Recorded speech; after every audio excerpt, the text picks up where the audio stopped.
Hello friends, Vellore town kitchen. இப்போ அவரைக்காய் தொக்கு எப்படி செய்கிறதுன்னு பார்க்கலாம். அதுக்கு அடுப்பில் ஒரு கடாய் வச்சுருங்க.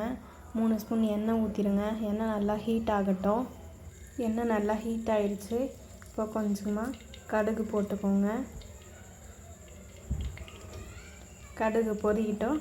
பொரிஞ்சதுக்கப்புறம் கொஞ்சமாக பெருங்காயம் சேர்த்துக்கோங்க. கடுகு பொரிஞ்சதும் இதில் ஒரு 4 பல் பூண்டு போட்டு வறுத்துக்கோங்க. பூண்டு நல்லா வறுந்ததுக்கப்புறம் கருவேப்பிலை கட்டி போட்டுக்கோங்க.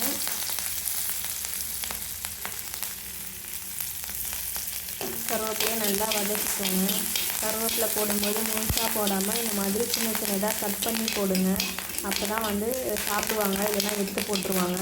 இந்த மாதிரி பொடியாக கட் பண்ணி போட்டு வறுத்துக்கோங்க. அது நல்லா வறுத்ததுக்கப்புறம் மீடியம் சைஸ் வெங்காயம் பொடியாக கட் பண்ணி வச்சுருக்கேன், அதையும் போட்டு நல்லா வதக்கிக்கோங்க.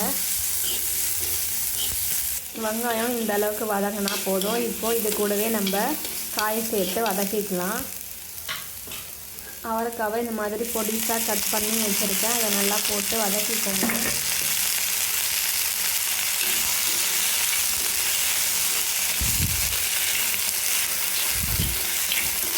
அவரைக்காய் போட்டு ஒரு 5 நிமிஷம் வதங்கினதுக்கப்புறம் நம்ம தக்காளி சேர்த்துக்கலாம். நான் தக்காளி மீடியம் சைஸ் தக்காளி 2 வச்சுருக்கேன். அதை நான் அரைச்சி வச்சுருக்கிறேன். அதை இந்த மாதிரி கலந்து நல்லா வதக்கி விடுங்க.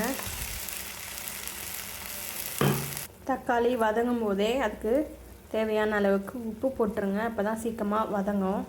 இப்போது தக்காளி எல்லாம் இந்த அளவுக்கு வதங்கிருச்சு. இப்போ நம்ம மிளகாத்தூள் மஞ்சள்தூள் சேர்த்துக்கலாம். 1/4 ஸ்பூன் மஞ்சள்தூள் சேர்த்துக்கோங்க. 1 ஸ்பூன் குழம்பு மிளகாத்தூள் சேர்த்துக்கோங்க. இது நல்லா கிளறி விடுங்க.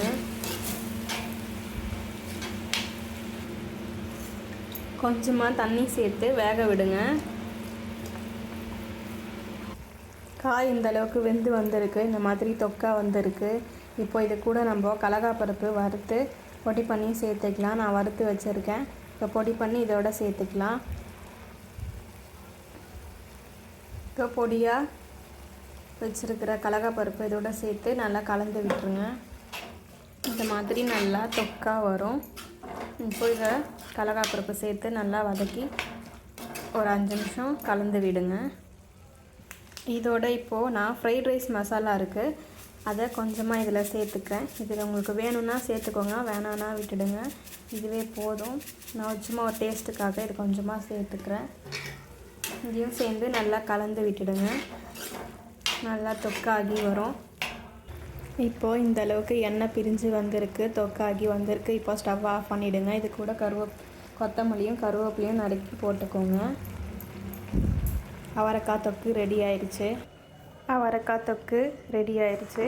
நான் சிம்பிளாக தான் செஞ்சுருக்கேன். நீங்களும் இந்த மாதிரி செஞ்சு பாருங்கள். இது சாதத்தோட டிஃபனுக்கும் வச்சு சாப்பிடலாம், சப்பாத்திக்கு வச்சு சாப்பிடலாம். ரொம்ப ஹெல்த்தியாக இருக்கும். இந்த மாதிரி நீங்களும் செஞ்சு பாருங்கள். அவரைக்காய், பீன்ஸு, இந்த மாதிரி நார்ச்சத்து இருக்கிற காயெல்லாம் அடிக்கடி சேர்த்துக்கணும். அப்போ தான் மோஷன் ப்ராப்ளம் அந்த மாதிரிலாம் வராது. நார்ச்சத்து எப்போவுமே முக்கியம். அதனால் இந்த மாதிரி செஞ்சு சாப்பிடுங்க. குழந்தைங்களுக்கும் இந்த மாதிரி செஞ்சு கொடுங்க. பொடியாக கட் பண்ணி செஞ்சிங்கன்னா எல்லாருமே சாப்பிடுவாங்க. பொரியலாக இல்லாமல் இந்த மாதிரி தொக்கு மாதிரி செஞ்சு கொடுங்க. கண்டிப்பாக எல்லோரும் சாப்பிடுவாங்க. நீங்களும் செஞ்சு பாருங்கள். வெல்லூர் டவுன் கிச்சனை சப்ஸ்கிரைப் பண்ணுங்கள்.